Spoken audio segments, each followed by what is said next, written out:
मेरा नाम अमृता है। मैं एक गरीब परिवार से बिलोंग करती हूँ। हम 3 भाई बहन थे। सबसे बड़े मेरे भैया थे। मैं उनसे छोटी थी। मुझसे छोटी एक और बहन है। मेरे भाई को तो किसी चीज़ की परवाह ही नहीं है।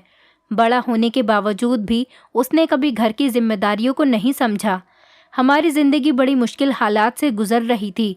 मेरे पिता की मौत हो चुकी थी और मेरी माँ की भी काफ़ी उम्र हो गई थी। मेरा जवान भाई जो अय्याश बन चुका था, वो शराब पीता और जुआ खेलता था। उसने कभी कुछ नहीं कमाया था। जो कमाता है वो अपने ऊपर ही खर्च करता था। कभी ये नहीं सोचा कि मेरी बीमार विधवा माँ और 2 जवान बहनों का क्या होगा। मेरी माँ ने हालात से तंग आकर एक कंपनी में साफ सफाई की नौकरी कर ली थी और उसी से हमारे घर का खर्च चलता था। और इसी तरह कम उम्र में ही मेरे सर पर घर की जिम्मेदारियां आ गई थी। माँ काम पर जाया करती थी और मैं सारे घर का काम संभालती थी। माँ की कमाई से तो घर का खर्चा चल रहा था, लेकिन भैया फिर भी हमेशा माँ से लड़ते रहते थे और उनसे पैसों की डिमांड करते रहते थे। खुद तो वो कुछ काम नहीं कर सकते थे, सिर्फ उनसे अपनी माँ बहनों पर हाथ उठाना ही आता था। माँ अपने इकलौते बेटे के इस तरह बिगड़ने पर बहुत ज़्यादा अफसोस में रहती थी और इसी टेंशन में वो बीमार रहने लगी थी। एक दिन माँ की काम पर अचानक ही तबीयत खराब हो गई और वो दोपहर के टाइम पर ही घर वापस आ गई। घर वापस आई तो उनकी आंखें सूजी हुई थी, जैसे वो बहुत रोई हों। मैं जल्दी से आगे बढ़ी और माँ से कहने लगी, माँ क्या हुआ है आपको? आपकी तबीयत तो ठीक है ना? माँ जल्दी से मुझे पकड़कर बैठ गई। माँ बहुत कमज़ोर लग रही थी। मैंने उनको ले जाकर उनके बिस्तर पर लिटा दिया। माँ ने कहा, मैं आज सीढ़ियों की सफाई करते टाइम पर सीढ़ियों से गिर गई थी, जिससे मेरी टांगों में चोट आई है। माँ की ऐसी हालत देखकर मैं बहुत घबरा गई थी। मैंने माँ से कहा, माँ दिखाओ मुझे, आपको कहाँ पर चोट लगी है? माँ ने अपना दर्द छुपाने की कोशिश की थी। वो कहने लगी, बेटा अब तो ठीक है। मैं कहने लगी, माँ आप फिक्र मत करो, सब ठीक हो जाएगा। माँ ने बताया कि ऑफिस का मालिक बहुत अच्छा आदमी है और वो अपने ऑफिस के हर नौकर का बहुत ख्याल रखता है। उसने मुझे डॉक्टर से दवाई दिलवा दी है। वो कहने लगी, जहाँ मैं काम करती हूँ वो बहुत अच्छे लोग हैं। ऑफिस के मालिक ने कह दिया है कि जब तक तुम्हारी चोट ठीक नहीं हो जाती तुम्हारा इलाज भी हम ही करवाएंगे और इस महीने की सैलरी भी मुझे उन्होंने पहले से ही दे दी है, जबकि अभी तो महीना भी पूरा होने में काफ़ी दिन है। मुझे ये बात सुनकर बहुत तसल्ली हुई थी, क्योंकि मुझे यही फिक्र रहती थी कि अगर मेरी छोटी बहन के स्कूल की फ़ीस नहीं दी गई तो उसे स्कूल से निकाल दिया जाएगा। मैं तो कभी पढ़ लिख नहीं सकी थी, लेकिन मैं चाहती थी कि मेरी छोटी बहन पढ़ लिख कर किसी काबिल बन जाए। लेकिन ऑफिस के मालिक ने जो कहा था वो करके दिखाया था। रोज़ कंपनी के मालिक की गाड़ी आती थी जो माँ को अपने साथ डॉक्टर के ले जाती, जहाँ माँ का इलाज चल रहा था। धीरे धीरे 15 दिन गुजर गए थे, मगर माँ की चोट में जो दर्द था वो अभी तक ठीक नहीं हुआ था। माँ ठीक से चल भी नहीं पा रही थी। माँ की सैलरी भी ख़त्म हो चुकी थी। हम माँ बेटी बहुत ज़्यादा परेशान रहने लगे थे। अब तो माँ की रातों की नींद तक उड़ चुकी थी और माँ को देख देख कर मैं भी टेंशन में रहती थी। मेरी माँ सारी रात बैठकर जागती रहती और रोती रहती थी। मुझसे माँ की ये हालत देखी नहीं जाती थी। मैंने ये फैसला किया था और मैं अपना फैसला सुनाने के लिए माँ के करीब जाकर बैठ गई थी और माँ से कहने लगी, माँ आपकी कंपनी का माहौल कैसा है?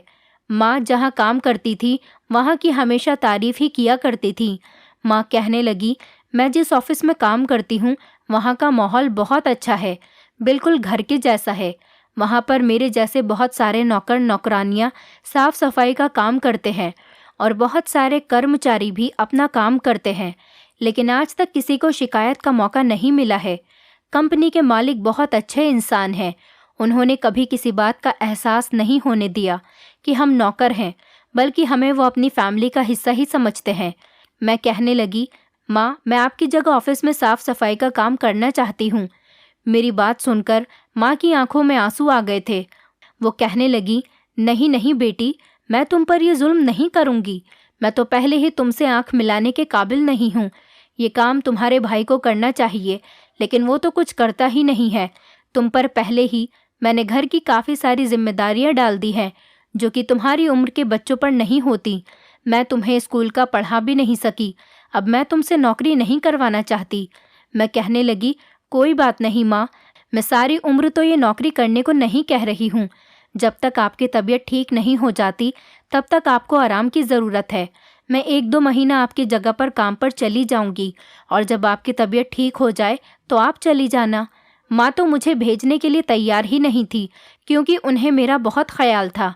मैंने कहा, माँ, आप मुझे नहीं पढ़ा पाई तो क्या हुआ? आप ये चाहती हो कि मेरी छोटी बहन भी अनपढ़ ही रह जाए? मैं ऐसा नहीं होने देना चाहती। अगर उसके स्कूल की फ़ीस आप नहीं दे पाई तो फिर कौन देगा? भैया को तो इस बात की भी फिक्र नहीं है कि हम तीनों माँ बेटी खाना भी खाते हैं या नहीं। बात तो कड़वी थी मगर क्या किया जा सकता था। माँ की आंखों में आंसू आ गए थे और वो रोए जा रही थी। फिर माँ कहने लगी, चलो ठीक है, तुम चली जाना। माँ ने मुझे सारा काम समझा दिया था। अगले दिन मैं उनके काम पर चली गई थी। जब मैंने बताया कि मैं सविता की बेटी हूँ तो ऑफिस की एक नौकरानी ने मुझे अपने पास बुलाया था और वो मुझे अपने साथ ऑफिस के बॉस के कैबिन में ले गई थी और उनको बताया था कि ये लड़की सविता की बेटी है। कंपनी के मालिक ने मुझसे बड़ी मोहब्बत से बात की थी। वो कहने लगे, अब सविता की तबीयत कैसी है? मैंने कहा, अभी उनकी तबीयत कुछ ठीक नहीं है। तो बॉस कहने लगे, अगर तुम्हारी माँ को किसी चीज़ की ज़रूरत हो तो वो हमें बता सकती है। सविता का इलाज तो कंपनी की तरफ से ही हो रहा है। मैं मुस्कुराने लगी और कहने लगी, जी जी सर, आपकी बहुत मेहरबानी। मैंने उनको बताया कि मैं माँ की जगह पर 1-2 महीना काम करना चाहती हूँ जब तक माँ की तबीयत ठीक नहीं हो जाती। ये बात सुनकर बॉस कहने लगे, ये तो बहुत खुशी की बात है, लेकिन तुम एक जवान लड़की हो, तुम हाथ में झाड़ू पोछा लेकर काम करती हुई अच्छी नहीं लगोगी। तुम्हें चाय बनाना तो आता है ना? मैंने कहा, जी सर, मैं चाय कॉफ़ी सब अच्छे तरीके से बना लेती हूँ। तो उन्होंने कहा कि तुम कंपनी के मैनेजर के लिए कॉफ़ी या चाय बना दिया करो। हम तुम्हें सैलरी इतनी ही देंगे जितनी तुम्हारी माँ को दिया करते हैं। बस तुम्हारे काम को थोड़ा अलग कर दिया गया है। मैं खुश हो गई थी कि चलो बॉस को मेरी इज्जत का ख्याल था। बॉस ने नौकरानी को बुलवाकर उससे कहा था कि इसे सारा काम समझा दिया जाए। मैं बहुत खुश हो गई थी कि चलो यहाँ पर तो सब कुछ सेट हो गया था, लेकिन मुझे बहुत सावधानी से काम करना था। मैं वहाँ सबसे आंटी और अंकल कहकर ही बात किया करती थी। एक औरत ने मुझे बताया कि वो मेरी माँ की दोस्त बन गई थी। ये बात सुनकर मैंने अपना कंसंट्रेट उनकी तरफ कर लिया था। वो मुझसे बहुत प्यार से बात करती थी। ऑफिस में मेरा पहला दिन अच्छा गुजरा था। मैंने घर जाकर माँ को सारी बात डिटेल से बता दी थी तो वो बहुत खुश हो गई थी। माँ ने मुझसे एक एक शख्स का नाम लेकर पूछा था कि वो सब लोग कैसे हैं। उन लोगों ने मेरा ख्याल तो रखा था ना? मैं कहने लगी कि माँ, सबने मुझे अपनी बेटी की तरह ट्रीट किया था। माँ के चेहरे पर बहुत सुकून भरी मुस्कुराहट फैल गई थी। फिर उन्होंने मेरा हाथ थाम लिया और कहने लगी, अमृता, मुझे तुमसे ये बात कहना तो नहीं चाहिए क्योंकि तुम बिल्कुल मेरी परछाई हो। तुम में वो सारी क्वालिटी मौजूद है जो मैं तुम्हारे अंदर देखना चाहती थी, मगर फिर भी मैं माँ होने की हैसियत से तुम्हें ये ज़रूर कहूँगी कि ऑफिस में मेरी बहुत इज्जत बनी हुई है। गरीब इंसान के पास सिर्फ इज्जत ही होती है जो वो कमा सकता है। तुम मेरी इज्जत पर दाग मत आने देना। मैंने माँ से कहा, आप बिल्कुल भी फिक्र मत करो, ऐसा कुछ नहीं होगा जिससे आपको शर्मिंदगी उठानी पड़े। अब मैं रोज़ ऑफिस जाने लगी थी और शाम के 5 बजे तक घर वापस आ जाती थी। घर में आकर जो काम होता था वो भी कर लिया करती थी। आते ही पहले खाना बनाती थी और कपड़े बर्तन शाम को ही धो लिया करती थी। मैं चाहती थी कि मेरी माँ पूरी तरह से आराम कर ले और जल्द से जल्द ठीक हो जाए। मुझे अब ऑफिस में काम करते हुए 15 दिन गुजर गए थे। एक दिन मुझे ऑफिस की नौकरानी सुनैना ने बताया कि आज ऑफिस में मालिक के छोटे बेटे आए हुए हैं। वो आज मीटिंग के सिलसिले में यहाँ पर आए हैं और कंपनी में काम करने वाले वर्कर से एक एक करके मिलना चाहते हैं। तुम फिक्र मत करो, हम तो यहाँ के नौकर हैं, वो हमसे ऐसी कोई बात नहीं करेंगे, लेकिन तुम्हें मीटिंग के टाइम पर अच्छी सी कॉफ़ी बनाकर भेजनी है। मैंने सर हिला दिया और जब मीटिंग के लिए कॉफ़ी तैयार हो गई तो ही मैं मीटिंग रूम में कॉफ़ी लेकर चली गई थी। मुझे तो ऐसा लग रहा था जैसे शायद बॉस के बेटे की उम्र बॉस से थोड़ी ही कम होगी, मगर जब मैं उनके ऑफिस के अंदर गई और मैंने देखा कि वो मीटिंग में लोगों को काम समझा रहे थे, मैं उनको देखकर दंग रह गई थी कि बॉस के बेटे की उम्र तो इतनी ही लग रही थी जितनी मेरी उम्र थी। मैं उनको देखती की देखती रह गई थी। वो तो बिल्कुल अपने पिता की सेम टू सेम कॉपी थे। उनके बोलने का स्टाइल, हर चीज़ बिल्कुल बॉस की तरह ही था। वो बहुत आराम से बात कर रहे थे। मैं फ़ौरन वहाँ पर कॉफ़ी रखकर वापस आ गई। जब मीटिंग पूरी हो गई तो सर ने मुझे अपने केबिन में बुलवाया और नौकरानी ने बताया कि सर ने कहा है वो तुम्हें बुला रहे हैं और उनके लिए तुम एक कप कॉफ़ी लेती जाना। मैं कॉफ़ी बनाकर बॉस के बेटे के केबिन में चली गई थी। मैंने उनके सामने कॉफ़ी की ट्रे रख दी थी। वो कहने लगे, मिस अमृता, आपने कॉफ़ी बहुत अच्छी बनाई थी, इसलिए मैंने आपसे दोबारा कॉफ़ी बनवाई है। मुझे आपके हाथ की कॉफ़ी बहुत पसंद आई। डैड ने मुझे बताया था कि एक लड़की को उन्होंने चाय और कॉफ़ी के लिए रखा हुआ है। वो लड़की आप हैं। मैं आपको देखना चाहता था, लेकिन आज आप खुद ही मीटिंग के टाइम पर कॉफ़ी लेकर आ गई थी। डैड ने आपकी कॉफ़ी की जितनी तारीफ़ की थी, कॉफ़ी उससे भी कहीं ज़्यादा अच्छी थी। आपको यहाँ पर किसी तरह की कोई परेशानी तो नहीं हो रही ना? मैं मुस्कुराकर कहने लगी, नहीं सर, मैं यहाँ पर काफ़ी कंफर्टेबल फील करती हूँ। यहाँ पर बिल्कुल घर जैसा माहौल है। सर ने मुझे वापस भेजकर दूसरी नौकरानी को बुलवाया था। मुझे सर का बिहेवियर बहुत अच्छा लगा था। सर का नाम तुषार था। मुझे एक वर्कर ने बताया था कि सर पिछले 2 महीने से अमेरिका गए हुए थे, इसलिए ऑफिस नहीं आ रहे थे। अब वो हर रोज़ आया करेंगे।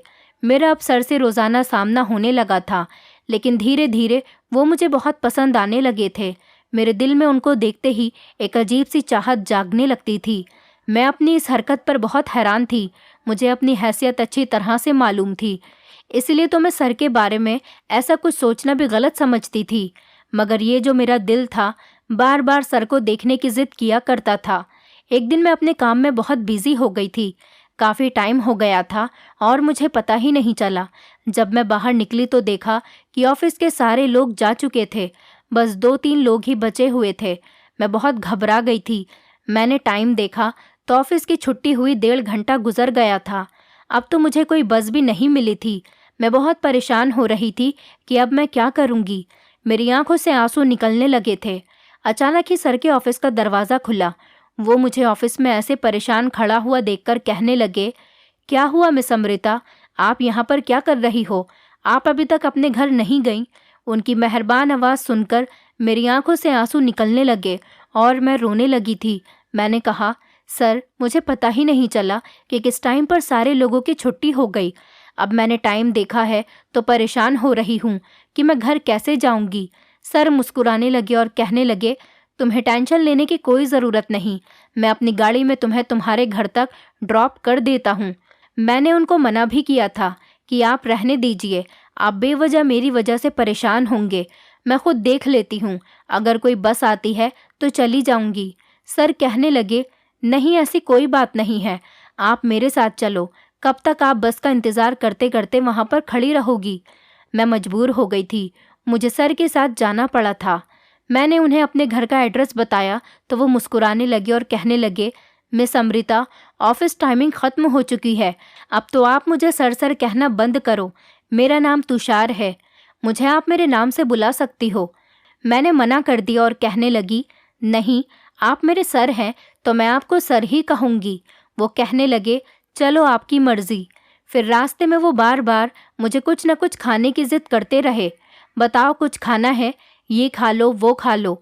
मैं हर बार इनकार कर दिया करती थी क्योंकि मेरा कुछ भी खाने का मन नहीं कर रहा था।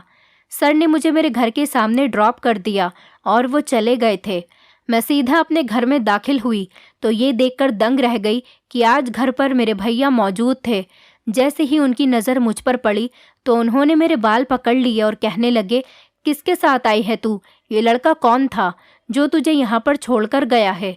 मैं तो बुरी तरह से डर गई थी। मुझे क्या पता था कि भैया ने मुझे सर के साथ गाड़ी से निकलते हुए देख लिया था। मैं कहने लगी, भैया, आज ऑफिस में ज़्यादा काम था, इसलिए मुझे टाइम का पता ही नहीं चला। मेरी बस मिस हो गई थी तो सर मुझे अपनी गाड़ी से यहाँ पर छोड़ कर गए थे। भैया ने ये बात सुनी तो उन्हें और भी ज़्यादा गुस्सा आ गया था। उन्होंने मेरे मुंह पर थप्पड़ मार दिया और कहने लगे, झूठ बोल रही है मुझसे। मुझे पता है तेरा इस लड़के के साथ कुछ चक्कर चल रहा है। वहाँ नौकरी करने जाती है तो सिर्फ नौकरी कर। अगर हमारी इज्जत को उछालने की कोशिश की तो मैं तेरी जान ले लूँगा। भैया ने मेरे गाल पर इतनी ज़ोर से थप्पड़ मारा था कि मैं अपने होश में ही नहीं थी। माँ और मेरी छोटी बहन भागकर मेरे पास आईं और मुझे बचाने के लिए मेरे करीब आई तो भैया ने मुझे और भी ज़्यादा बुरी तरह से मारा। वो जानवरों की तरह मुझे पीट रहे थे।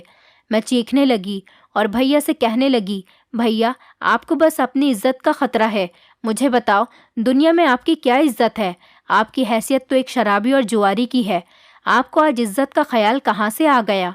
काश आपको पता होता कि हमारी माँ ने हमें किन हालात में पाला है। मैं रोती जा रही थी और बोलती चली जा रही थी। भैया कहने लगे, अमृता तुम किसी भूल में मत रहना। तुम्हारी शादी मैं करूँगा क्योंकि मैं तुम्हारा बड़ा भाई हूँ और अपनी मर्जी के मुताबिक करूँगा। मैं अब समझ गई थी कि भैया अचानक घर कैसे आ गए थे। मैं कुछ भी कहे बिना ही अपने कमरे में चली गई थी। सामने शीशे में अपना चेहरा देखा तो पता चला कि भैया के हाथ मेरे चेहरे पर निशान छोड़ गए थे। मेरे चेहरे पर निशान पड़ गए थे और मैं बुरी तरह से रो रही थी। मेरी माँ और बहन ने मेरी हिम्मत बांधी थी। मुझे यही फिक्र थी कि मैं सुबह किस तरह से ऑफिस जाऊंगी। खैर, जब मैं सुबह ऑफिस गई तो वहाँ के सारे लोगों ने मुझे रोककर पूछने की कोशिश की थी कि तुम्हारे चेहरे की यह हालत किसने की है, लेकिन मैंने किसी को भी कोई जवाब नहीं दिया था या फिर झूठ बोल दिया था। किसी से कहा कि गिर गई थी, किसी से कहा कि मेरे चेहरे पर एलर्जी हो गई है। जब मुझे सर ने अपने केबिन में कॉफ़ी लेकर बुलाया तो उन्होंने भी मेरा चेहरा देखते ही यही सवाल किया, अमृता क्या हुआ है आपके चेहरे को? लेकिन मैं ना जाने उनसे झूठ क्यों नहीं बोल पाई थी और उनसे कह दिया था कि मेरे भैया ने मुझे मारा है। सर का चेहरा गुस्से से लाल हो गया था। वो कहने लगे, तुम्हारे भैया ने सारी जिंदगी तुम्हारी माँ का सहारा तक बनकर नहीं दिखाया और अगर तुम अपनी माँ का सहारा बन रही हो तो वो तुम पर भी हाथ उठाता है। ये उसकी बहुत गलत बात है। अमृता, आपने कभी अपने भाई के खिलाफ पुलिस में कंप्लेंट क्यों नहीं की? मैंने इनकार करते हुए सिर हिला दिया और फिर सर ने मुझे अपना मोबाइल नंबर दे दिया। कहने लगे, ये मेरा नंबर है। अगर आज के बाद तुम्हारा भाई कभी तुम्हारे साथ ऐसी हरकत दोबारा करे तो तुम मुझे फ़ोन कर देना। मैंने सर का नंबर अपने पास रख लिया और उठकर बाहर चली गई थी। मेरा सारा दिन परेशानी में गुजर गया था। मुझे ऐसा लग रहा था जैसे मेरे साथ कुछ गलत होने जा रहा था। मुझे अंदर ही अंदर डर लग रहा था। कुछ भी समझ नहीं आ रहा था कि मैं किस बात की वजह से परेशान हूँ। शाम के 5 बजते ही मैं सबसे पहले ऑफिस से निकल गई थी। घर पहुँची तो घर पर हंगामा हो रहा था। शायद उस हंगामे के लिए मेरा ही इंतज़ार किया जा रहा था। हमारे घर में कुछ अनजान लड़के बैठे हुए थे। मैंने जैसे ही घर में कदम रखा, मेरी बहन आकर मेरे गले लग गई और बुरी तरह से रोने लगी। कहने लगी, दीदी मैं आपको ऐसी हालत में नहीं देख सकती। मैंने कहा, क्यों, क्या हुआ है मुझे? तब माँ भी मेरे करीब आई और उन्होंने मुझे बताया कि तुम्हारे भाई ने जुए में अपने दोस्त से तुम्हें हार दिया है। वो लड़का तुमसे शादी करना चाहता है क्योंकि तुम्हारे भाई ने तुम्हें दांव पर लगा दिया था। ये बात सुनकर तो मेरे पैरों तले से ज़मीन निकल गई थी। मैं भैया के सामने जाकर खड़ी हो गई और कहने लगी, भैया ये क्या तमाशा लगा रखा है? भैया जल्दी से उठकर मेरे पास आए और कहने लगे, देख बहन, मैं तेरी शादी करना चाहता हूँ। मैं चिल्लाकर कहने लगी, वैसे तो आपको कभी हमारे अच्छे बुरे की फिक्र नहीं हुई, आखिर आपको मेरी शादी की बड़ी फिक्र हो रही है। अगर हमारी माँ हमें पाल पोस कर बड़ा कर सकती है तो वो हमारी शादी भी कर सकती है। आप अपनी हमदर्दी अपने पास ही रखो। मुझे नहीं करनी आपके आवारा दोस्त के साथ शादी। जाओ यहाँ से। भैया के माथे पर तो गुस्से भरे बल पड़ गए थे। वो कहने लगे, बहुत जुबान चलने लगी है तेरी। मुझे पता है कि तेरी अभी शादी नहीं की गई तो तू कोई ना कोई गुल ज़रूर खिलाएगी। भैया ने मेरा हाथ अपने दोस्त के हाथ में पकड़ा दिया और कहने लगे, ले जा इसको और इससे शादी कर ले। मैं भैया के दोस्त के हाथ से अपना हाथ छुड़ाने की कोशिश कर रही थी और डटकर कह रही थी कि मुझे इससे शादी नहीं करनी। जब तक मेरी मर्जी नहीं होगी, मेरी मर्जी के खिलाफ कोई मुझे हाथ तक नहीं लगा सकता। वो लड़का कहीं से कहीं तक नहीं मान रहा था तो मैंने भैया के दोस्त के मुंह पर थप्पड़ भी मार दिया और उसका हाथ छुड़ाकर मैं सीधी अपने कमरे में भाग गई थी और कमरे को अंदर से बंद कर लिया था। अब मेरे पास 2 ही रास्ते बचे थे। एक तो ये कि मैं शादी करके अपनी ज़िंदगी बर्बाद कर लेती। दूसरा रास्ता ये था कि अपनी ज़िंदगी बर्बाद करने वाले को मज़ा चखा देती। मैंने जल्दी से अपना मोबाइल निकाला और कांपते हुए हाथों से मोबाइल पर सर का नंबर डायल करने लगी। सर को जैसे ही कॉल लगाई, सर ने जल्दी ही मेरी कॉल रिसीव कर ली थी। वो कहने लगे, हेलो कौन? मैंने सर को बताया कि मैं अमृता बोल रही हूँ और मैं फूट फूट कर रोने लगी और उनको बताया मेरे भैया मुझे अपने दोस्त से जुए में हार गए हैं, तो इसीलिए वो मेरी शादी अपने ही जुआरी दोस्त के साथ कराना चाहते हैं। सर प्लीज़ मुझे बचा लीजिए। सर कहने लगे तुम फिक्र मत करो, मैं कुछ ना कुछ करता हूँ। उन्होंने इतना कहकर फ़ोन बंद कर दिया था, जबकि मैंने खुद को कमरे में बंद किया हुआ था। भैया बाहर से दरवाज़ा बजा रहे थे और बाहर से मुझे धमकियां दे रहे थे। उनकी एक ही रट थी कि जल्दी से दरवाज़ा खोलो, लेकिन मैंने दरवाज़ा खोलने से इनकार कर दिया तो भैया कहने लगे ठीक है, तुम नहीं तो छोटी ही सही, मैं अपने दोस्त के हवाले छोटी को ही कर देता हूँ। ये बात सुनकर ही मेरे सर पर आसमान टूट पड़ा था। मैंने जल्दी से दरवाज़ा खोला और बाहर आ गई। मैं कहने लगी भैया आपको लालच ने किस तरह से पागल बनाया हुआ है। आपको शर्म नहीं आती कि आप अपनी दोनों बहनों को नीलाम करना चाहते हो। इतनी ही देर में हमारे घर के दरवाजे पर दस्तक होने लगी थी।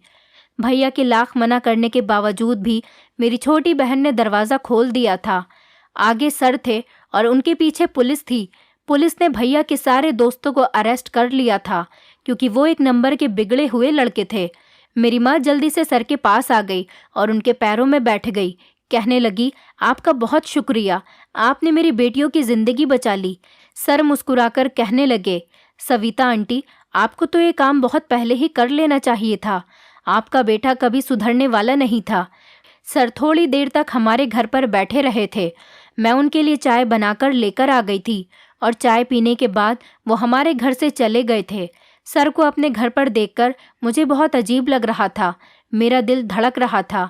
दिल चाह रहा था कि उन्हें हमेशा के लिए अपने पास रोक लूं, मगर ये एक दीवानी के सपने से बढ़कर कुछ भी नहीं था।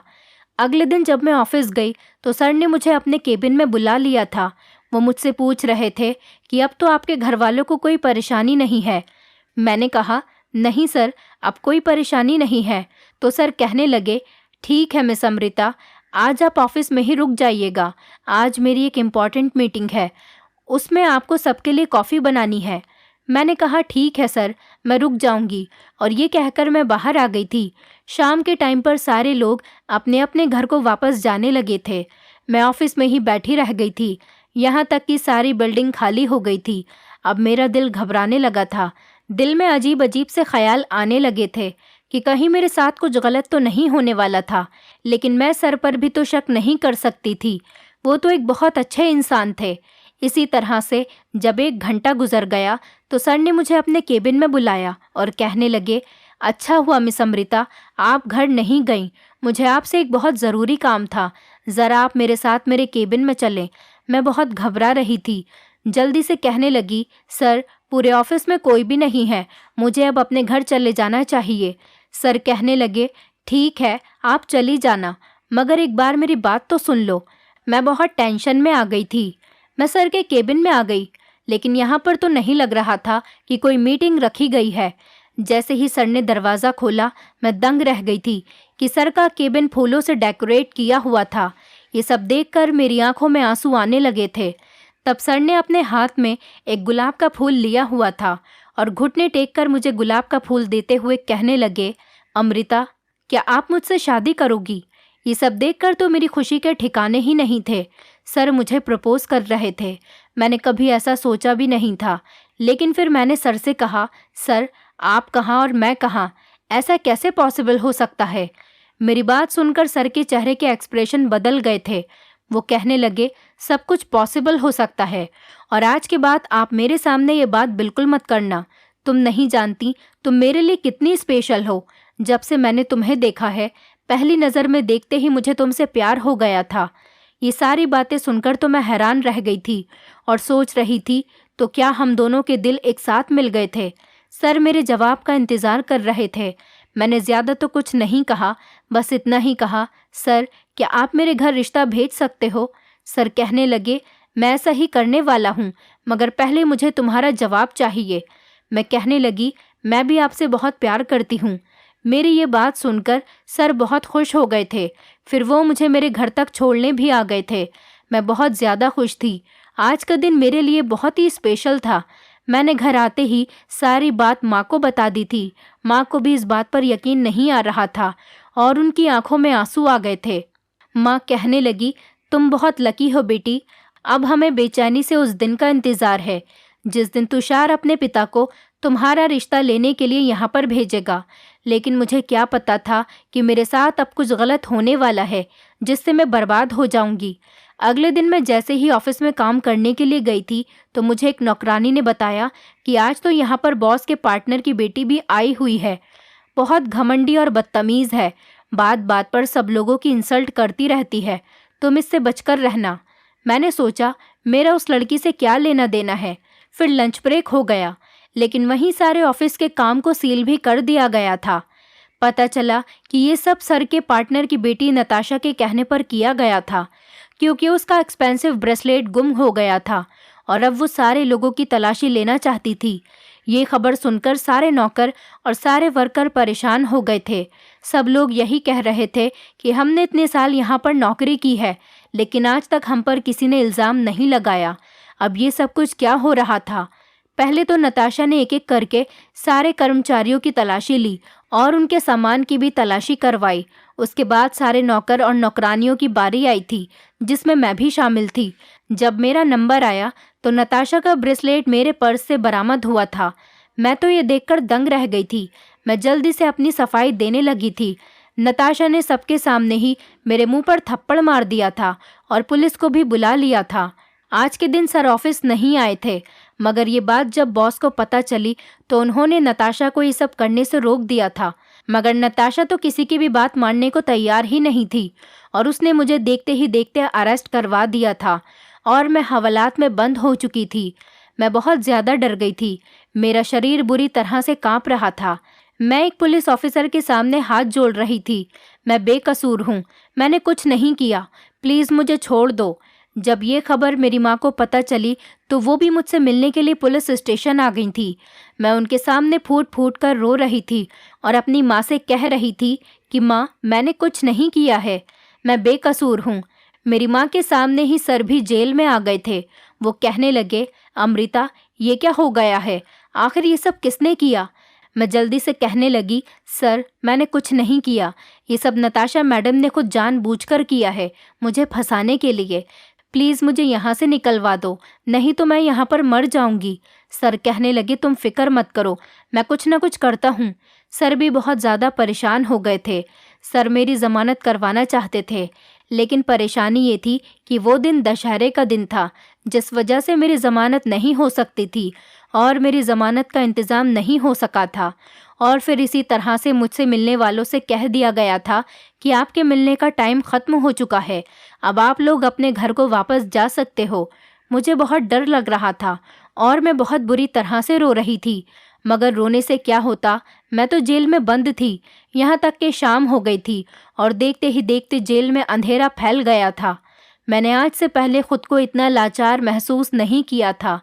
जेल में सारे लोग सो चुके थे और मैं थी जो जाग रही थी और मुझे नींद नहीं आ रही थी। और मुझे वहाँ पर बड़ी अजीब सी हरकत देखने को मिली थी।